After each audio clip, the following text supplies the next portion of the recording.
Не всеки уморен човек има нужда от мотивация и не всеки човек, който усеща, че не живее живота, за който е способен, има нужда от още натиск.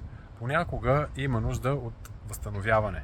Малко хора знаят, че нервната система е нашия вътрешен радар, с помощта на който ние усещаме живота, преценяваме ситуации, възприемаме хората, вземаме решения и усещаме нашата посока. И когато този вътрешен радар е подложен на постоянно напрежение, стрес, липса на възстановяване, тогава човек започва да губи достъп до яснота, интуиция, усещане за смисъл и самия себе си.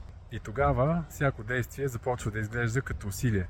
Именно това е причината напоследък да не говорим толкова за продукти, технологии и бизнес, а повече за възстановяване, среда и начини, по които човек да се свърже с себе си.